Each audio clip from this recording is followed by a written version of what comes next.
ये दो आपका नट है। एक ये नट बहुत हल्का है और ये एक नट इसके तुलना में भारी है। ठीक, ये हल्का है और ये भारी है। अब देखिए हम क्या करते हैं कि ये एक पेन है, ठीक है ना, ये एक पेन है और ये भारी नट है। तो जब भारी नट है तो नीचे लटकेगा ही, और ये हल्का नट है। तो अब देखिए आप लोगों को प्रैक्टिकली हम दिखा रहे हैं कि अभिकेंद्रीय बल किस तरह से काम करता है यहाँ। जय हिंद साथियों, कैसे हैं आप लोग? उम्मीद करता हूँ ठीक होंगे। दोस्तों, आप सभी का स्वागत है आपके अपने YouTube channel VK concept point पर।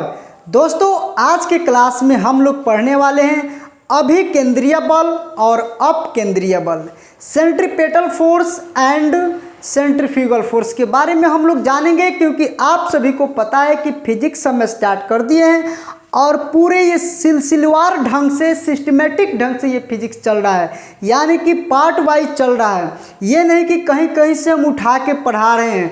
आप लोग प्लेलिस्ट में देख सकते हैं, डिस्क्रिप्शन में लिंक दिया हुआ है, पार्ट वाइज ये चल रहा है, ठीक है। और आज के क्लास में हम बेहतर एक कॉन्सेप्ट, बेहतर टॉपिक पे हम बात करने वाले हैं। तो आप लोग पूरे वीडियो के एंड तक बने रहिएगा। चैनल पे नए हैं सब्सक्राइब कीजिएगा, वीडियो को लाइक कीजिएगा।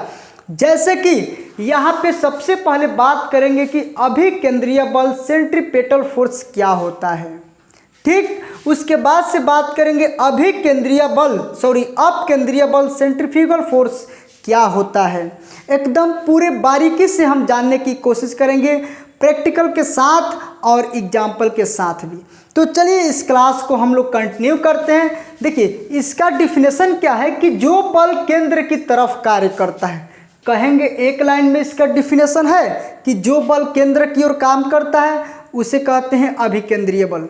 यानी कि अब इसको पूरी डिफिनेशन बनाना है तो एक समान वृत्तीय गति, यानी कि अगर वृत्ताकार पथ में कोई वस्तु गति कर रही है, ठीक है, अगर वृत्ताकार पथ में, जैसे कि इस तरह से इस पथ में अगर कोई वस्तु गति कर रही है, जैसे कि ये वस्तु है गति कर रही है, यानी कि ये चल रही है, ठीक है, और गति कर रही है। तो जब ये गति करेगा और जो बल केंद्र की ओर कार्य करेगा, यानी कि इसका बल केंद्र की ओर कार्य करेगा, ठीक है, केंद्र की ओर कार्य करेगा, तो इसी बल को कहते हैं अभिकेंद्रीय बल। यानी कि सीधा सीधे हम कह सकते हैं एक लाइन में कि जो बल केंद्र की तरफ कार्य करता है। अगर नहीं समझ में आया है तो हम एग्जाम्पल देंगे, बहुत बेहतर से समझ में आपको आ जाएगा। जैसे कि मान लीजिए कि अगर हम किसी रस्सी में, ठीक है, अगर हम किसी रस्सी में एक पत्थर को बांधकर ऐसे नचाते हैं, ठीक है, तो वो केंद्र की ओर कार्य करता है। जैसे हम छोड़ेंगे, मतलब धीरा करेंगे, तो वो पत्थर आने लगेगा। जैसे कि एक एग्जाम्पल यहाँ पे देखिए, आप लोगों को हम दिखाते हैं। जैसे कि यहाँ पे देखिए कि ये दो आपका नट है। एक ये नट बहुत हल्का है और ये एक नट इसके तुलना में भारी है, ठीक। ये हल्का है और ये भारी है। अब देखिए हम क्या करते हैं कि ये एक पेन है, ठीक है ना, ये एक पेन है और ये भारी नट है। तो जब भारी नट है तो नीचे लटकेगा ही, और ये हल्का नट है। तो अब देखिए आप लोगों को प्रैक्टिकली हम दिखा रहे हैं कि अभिकेंद्रीय बल किस तरह से काम करता है। यहाँ पे अभी हम लिखे एग्जाम्पल में कि रस्सी से बंधा पत्थर, यानी कि मान लीजिए कि रस्सी है, इस रस्सी से ये पत्थर बंधा हुआ है, ये पत्थर है और ये भी पत्थर है। लेकिन यहाँ पे आप लोग देखिए, जैसे कि मान लीजिए कि इसको हम नचाते हैं, ठीक है, यहाँ पे देखिए, अब ये बड़ा सा ये क्या है, बड़ा सा नट को ये छोटा सा नट क्या कर लिया, अपनी ओर खींच रहा है। और जब अपनी ओर खींच रहा है, इसका मतलब कि इसका जो ये नट का बल ये बाहर की काम करेगा। और जैसे जैसे हम इसको छोड़ेंगे, मतलब इसको नचाना बंद करेंगे, तो यही बल अंदर की ओर काम करने लगेगा। तो जब ये बल अंदर की ओर काम करेगा तब हम कहेंगे अभिकेंद्रीय बल, और जब यही बल बाहर की ओर कार्य करेगा तो उसे कहते हैं क्या, कि अपकेंद्रीय बल, ठीक है। जैसे कि मान लीजिए कि अभी हम बोले ना कि जब इसको हम नचाएंगे तो देखिए ये बल बाहर की ओर कार्य करने लगता है, ताकि इस बड़े से नट को ये खींच लेता है, ठीक है, और जैसे जैसे छोड़ेंगे ये क्या हुआ, नीचे की ओर आने लगा। तो इस तरह से हम लोग इसको समझ सकते हैं। तो एक लाइन में आपका डिफिनेशन तैयार हो गया कि जो बल केंद्र से केंद्र की ओर कार्य करता है, ठीक है। केंद्र की ओर, अगर वृत्ताकार पथ पे कोई वस्तु गतिमान है और यहाँ से बल केंद्र की ओर कार्य करता है तो उसे हम कहते हैं क्या, अभिकेंद्रीय बल।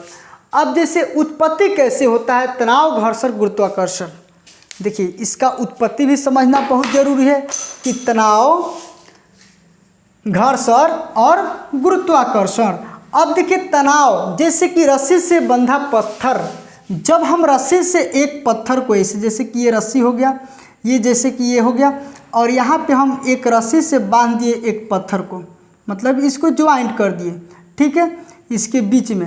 और जब इसको हम पत्थर को इस तरह से नाचाएंगे तो क्या होगा कि ये तो बल अभी बाहर की ओर काम करेगा, जब नाचेगा तो ये पत्थर कहाँ काम करेगा, बाहर की ओर। लेकिन जैसे जैसे हम स्लो करेंगे वो पत्थर लगेगा इसके केंद्र की ओर आने, इसके केंद्र की ओर आने लगेगा। तो उस केस में क्या हुआ कि पत्थर और ये रस्सी, पत्थर और रस्सी के बीच में ये तनाव उत्पन्न होता है। तो रस्सी से बंधा बल, बंधा पत्थर, ये तनाव के कारण उत्पन्न होता है। और मोड़ पे कार, घर्षण के कारण। जब हम मोड़ पे कार को टर्न करते हैं, जब मोड़ पे कार को घुमाते हैं तो उस समय ये जो सड़क होती है, रोड होती है, रोड और इस कार की चक्का के बीच एक बल काम करता है जिसका नाम होता है घर्षण बल, ठीक है। ये घर्षण की वजह से ही मोड़ पे कार घूम पाती है।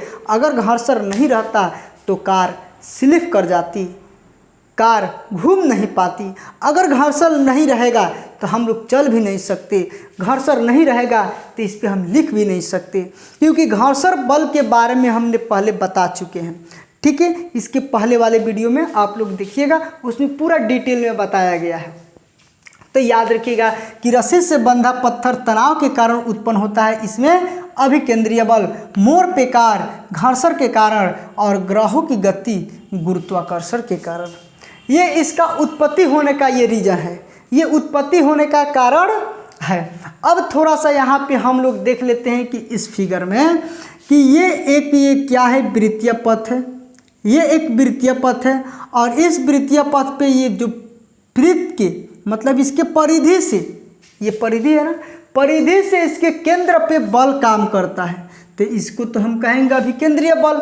अब देखिए यहाँ पे जो बल काम करता है इस बल का नाम हो गया F1, और यहाँ से लेके यहाँ तक की दूरी को हम क्या कहते हैं, तो कहेंगे त्रिज्या कहते हैं, रेडियस कहते हैं, ठीक है। और यहाँ से यानी कि यहाँ से अगर हम किसी पत्थर को रस्सी में बांध के जब नचाएंगे तो ये भी तो एक द्रव्यमान है, यहाँ पर भी तो एक बल लगेगा ना, और ये आपका द्रव्यमान यानी कि ये m हो जाएगा। और जिस गति से ये घूम रहा है ये गति हो गया v, यानी कि एक फॉर्मूला हम तैयार कर लेते हैं कि F = mv²/r, ये आपका अभिकेंद्रीय बल का फॉर्मूला होता है, ठीक है। ये सेंट्रीपेटल फोर्स का फॉर्मूला होता है कि mv²/r। अगर ये नहीं समझ में आ रहा है कि ये m क्या है, तो ये है आपका वस्तु का द्रव्यमान, वस्तु का द्रव्यमान। v क्या है, तो कहेंगे वस्तु का वेग। और r क्या है, तो r है यहाँ पे त्रिज्या, r क्या है, त्रिज्या है, यही यहाँ से लेके यहाँ तक की r है। और ये आपका हो गया वस्तु का द्रव्यमान हो गया, और ये वस्तु का v हो गया वेग, किस वेग से ये गति कर रहा है। और ये यहाँ पे ये हो गया आपका F1 यानी कि जो बल लग रहा है, ठीक है, ठीक। तो F = mv²/r, ये आपका अभिकेंद्रीय बल का फॉर्मूला होता है। अब यहाँ पे एग्जाम्पल पे आ जाते हैं, जैसे कि कार का सड़क पर घूमना। देखिए कार का सड़क पर घूमना। अब देखिए जब कार सड़क पे घूमता है तो उस समय भी क्या होता है कि झुकता है बीच में। जैसे कि मान लीजिए कि जब ये सड़क है इस तरह से घुमाव है, सपोज दैट कि यहाँ से जाना है और लेफ्ट चले जाना है, तो जब हम लेफ्ट यहाँ से जाते हैं तो जब साइकिल ही चलाते हैं तो इस साइड हम लोग झुकते हैं कि इस साइड, बताइए। अगर हमको साइकिल को या गाड़ी को जब इधर मोड़ना है बाइक को तो हम इसी साइड में झुकते हैं, यानी कि इस साइड झुकते हैं, तब जाके हमारी स्थिरता बनी रहती है और हम गिर नहीं पाते हैं, ठीक है, यानी कि हम केंद्र की ओर झुकते हैं, और जब केंद्र की ओर झुकते हैं यानी कि केंद्र की तरफ बल काम करता है तो उस समय कहेंगे कि अभिकेंद्रीय बल लग रहा है। तो इस बात को भी याद रखिएगा कि केंद्र की ओर लगने वाला बल। तो ये आपका एग्जाम्पल समझ गया कि कार का सड़क पर घूमना।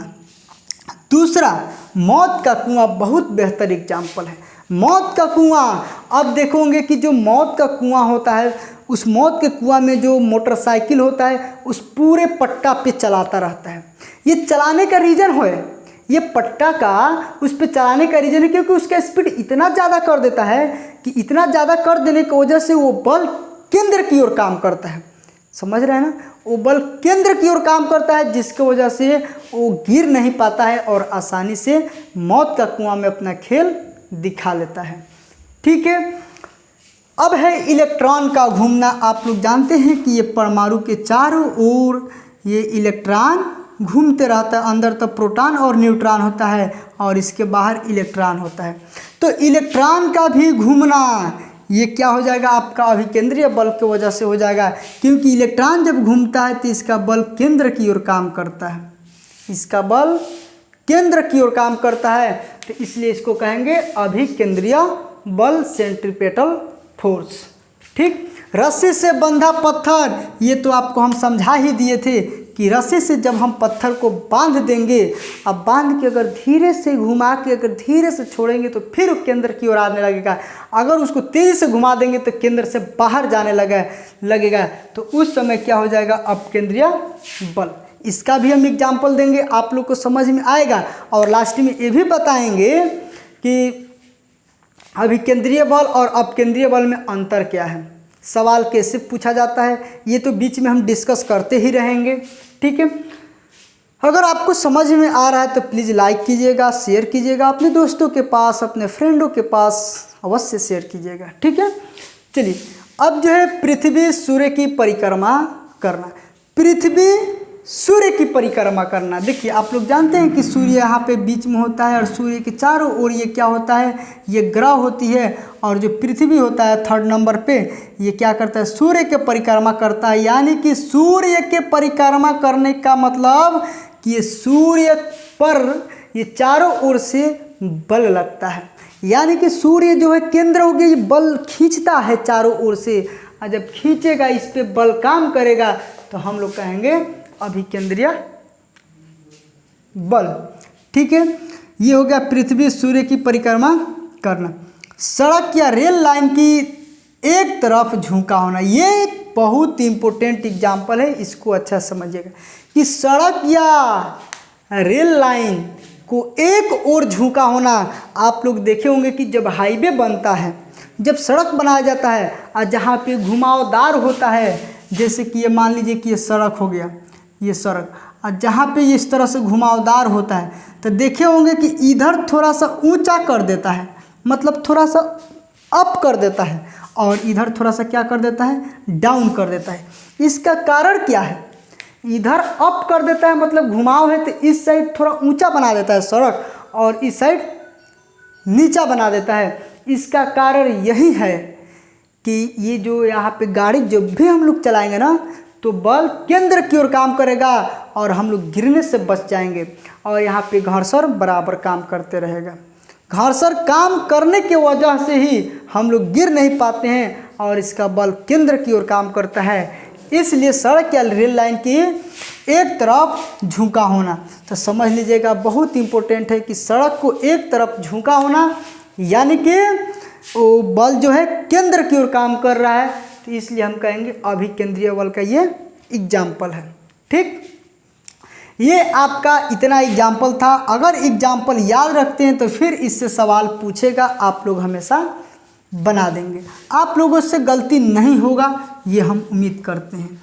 ठीक है ना, इसका PDF भी मिल जाएगा, इसका PDF मिल जाएगा खुद, ये मैंने सब कुछ लिखा हुआ है, ये आप किसी भी बुक में ढूंढिएगा, इतना सारा एग्जाम्पल नहीं देगा, ये मैं गारंटी के साथ बोल रहा हूँ, इतना सारा एग्जाम्पल नहीं देगा, और जिस तरह से हम एक्सप्लेन किए हैं इस तरह से एक्सप्लेन भी नहीं मिलेगा। आप कोई भी किसी भी सर का वीडियो देख लीजिएगा, आप लोग को पता चल जाएगा। ठीक है ना, चलिए अब केंद्रीय बल, सेंट्रीफ्यूगल फोर्स, देखिए सेंट्रीफ्यूगल फोर्स कह रहा है कि केंद्र से बाहर की ओर बल लगता है, इसे हम कहते हैं सेंट्रीपिटल फोर्स। केंद्र से बाहर की ओर, जैसे कि ये हो गया आपका केंद्र से बाहर की ओर बल काम करता है।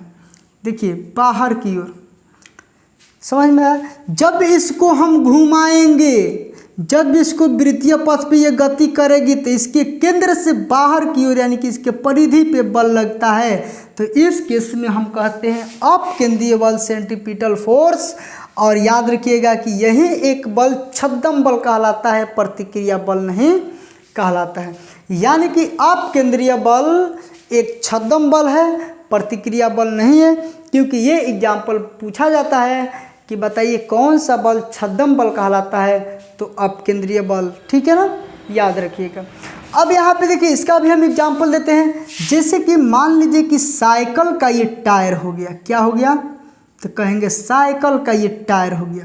और जब साइकिल के टायर को हम कीचड़ में लेके चले जाते हैं, और जब कीचड़ में चले जाते हैं तो क्या करते हैं, इसमें पूरा कीचड़ समा जाता है, इसमें पूरा कीचड़ से ये भर जाता है। और जब भर जाता है तो हम इसको खूब तेज देना चाहते हैं, और ताकि खूब तेज देना चाहते हैं तो कीचड़ क्या होता है, लगता है इधर छटकने। और जब इधर लगता है छटकने तो इस केस में केंद्र से बाहर की ओर बल काम किया, तभी तो जाके कीचड़ साइकिल के चक्के से छोड़ दिया। बोलिए, जब केंद्र से बल बाहर की ओर काम किया तभी जाके ये साइकिल के चक्के में लगा कीचड़ छोड़ दिया। तो इस केस में यहाँ पे कहेंगे कौन सा बल काम किया है, तो अपकेंद्रीय बल। यानी कि साइकिल के चक्के से कीचड़ का निकालना अपकेंद्रीय बल का एग्जाम्पल हो जाएगा। अब देखिए दाल को महना, रही डाल दीजिए दाल में और दाल को महिए। अब महने से क्या होता है कि जब ऐसे हम महते हैं तो दाल चारों ओर लगता है छिटाने, लगता है फेंकाने। क्यों? क्योंकि केंद्र से बाहर की ओर बल काम करता है, तो उस केस में कहेंगे अपकेंद्रीय बल। ठीक, जैसे कि मान लीजिए और भी मिक्सचर मशीन देखे होंगे, चटनी उटनी बनाने वाला, ठीक है, या ये देखे होंगे वॉशिंग मशीन। वॉशिंग मशीन में भी जो बल अंदर काम करता है कपड़ा धोने का, उसमें भी बल होता है अपकेंद्रीय बल, सेंट्रीफ्यूगल फोर्स। तो ये चीज़ें हैं आपका। अच्छा, और भी सारा एग्जाम्पल, बहुत सारा एग्जाम्पल है। जैसे कि मान लीजिए कि अभी हम बताए थे कि आपको कि जैसे कि मान लीजिए कि गिरा हुआ है, ठीक है, ये है, ये एक बहुत बड़ा पत्थर है ना, ये बहुत बड़ा ये नट है और ये छोटा नट है, ठीक है, इससे तो ज़्यादा इसका वजन है। लेकिन यहाँ पे देखिए इस बड़ा वाला पत्थर को ये खींच लिया। ये खींचने का वजह क्या है, तो कहेंगे खींचने का वजह है अपकेंद्रीय बल। क्योंकि अपकेंद्रीय बल बाहर की ओर काम कर रहा है। और देखिए इतना बाहर की ओर काम कर रहा है कि ये छोटा सा पत्थर, ये छोटा सा नट, ये बड़ा सा नट को अपनी ओर खींच लिया। समझ रहे हैं ना। तो ये सारा हम प्रैक्टिकली एग्जाम्पल आपको दे सकते हैं। ठीक, तो ये अपकेंद्रीय बल का बहुत सारा एग्जाम्पल हो सकता है। ठीक, जैसे कि मान लीजिए कि अभी हम लोग क्या ये साइकिल को चलाते हैं, कीचड़ बाहर की ओर जाना, ये मिक्सचर मशीन होती है जिसमें हम लोग डाल देते हैं तो उसमें चलता रहता है ना, पीसने के लिए, चटनी बनाने के लिए, तो भी बाहर की ओर काम करता है। ठीक है, और भी सारा चीज़ है, एग्जाम्पल तो बहुत है। ठीक है, तो अब बताइए कि आप लोग कमेंट करके कि ये जितना भी हम बताए हैं आप लोग को समझ में आया है कि नहीं। अगर आप लोग का कमेंट ज़्यादा अगर निगेटिव में रहेगा तो फिर से हम इसका एक और वीडियो बनाने वाले हैं। अगर नहीं कमेंट पॉजिटिव में रहेगा तो फिर से हम अगले पार्ट में जाने वाले हैं। ठीक है ना। इसके बाद से हम लोग क्या पढ़ने वाले हैं, तो इसके बाद से हम लोग ये पहला चैप्टर हमारा ख़त्म हो चुका है। पहला चैप्टर ख़त्म, अब हम लोग पढ़ेंगे कार्य, ऊर्जा और शक्ति के बारे में पढ़ेंगे। ठीक, वर्क, एनर्जी एंड पावर के बारे में हम लोग पढ़ेंगे और पूरा डिटेल में जानने की कोशिश करेंगे। तो आप लोग नेक्स्ट वीडियो का इंतज़ार ज़रूर कीजिएगा, 1 या 2 दिन में आ जाएगा। ठीक है, और आज का क्लास आप लोगों को कैसा लगा कमेंट करके ज़रूर बताइएगा। और एक प्यारा सा लाइक कर दीजिएगा, ताकि हमको लाइक करने से मोटिवेशन मिलता है, और मोटिवेशन जब मिलेगा तो हम आपके लिए बेहतर से बेहतर कंटेंट, वीडियो सब कुछ ला सकते हैं। चलिए मिलते हैं नेक्स्ट वीडियो में। Thank you.